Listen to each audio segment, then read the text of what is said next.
मेरा प्रश्न जो था मेरा ये कहना है कि राइट ऑफ बिहार की राजनीति में क्या आपने राइट ऑफ राहुल जी, मेरा सवाल फिर आप समझे नहीं।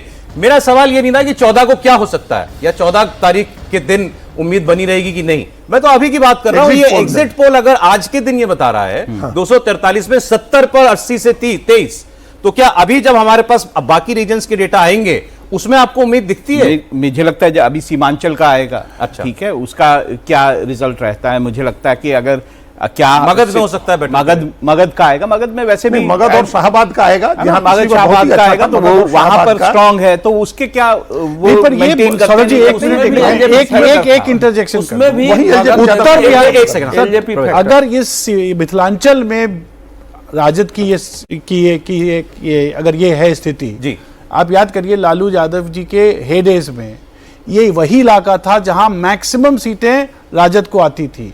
अगर वहां से ये डिक्लाइन है, हाँ, इसलिए डिक्लाइन है क्योंकि ये जो ईबीसी फॉर्मेशन जो नीतीश कुमार ने किया, और जो हम ये ना भूलें कि मोदी फैक्टर भी बिहार में है, और मोदी और ईबीसी का जो गठजोड़ जब हो जाता है तो मिथिलांचल में आपको रिजल्ट दिख रहा है। चलिए मैं दूसरा रीजन आपको दिखाई देता हूं। यही बात, इसी तरह की बात नीतीश कुमार ने कही थी जब जाति जनगणना की बात हो रही थी।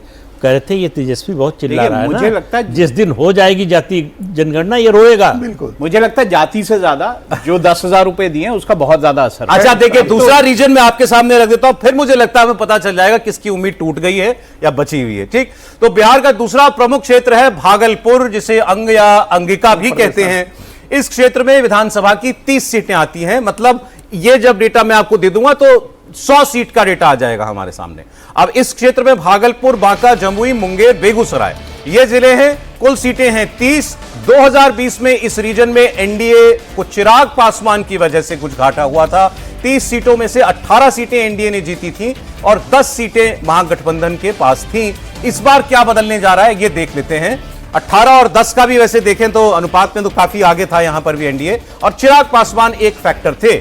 भागलपुर का भागलपुर का एग्जिट पोल आपके सामने स्क्रीन पर। 30 सीटों का 20 से 23, मैंने आपको बताया पिछली बार 18 से 20 सीट थी। अब यहां 20 से 23 में ट्राइस का सर्वे बता रहा है, मतलब यहां भी बढ़त 2020 की तुलना में एनडीए को बढ़त मिलती हुई दिखाई दे रही है। कम से कम 5 सीटों का इजाफा हो, मतलब ज्यादा से ज्यादा 5 सीट का इजाफा कम से कम होगा। एक तरफ झुक रहे हैं आप, 7 से 10 पर महागठबंधन। जब सर अब ये डेटा जो बता रहा है हम तो वो कह रहे हैं। जन स्वराज फिर अधिकतम 1, अन्य अधिकतम 1। मतलब ये दूसरा क्षेत्र का एग्जिट पोल का जो हमने आपके सामने पिटारा खोला है, इसमें भी एनडीए आगे। और अब ऊपर टैली आप देख लीजिए,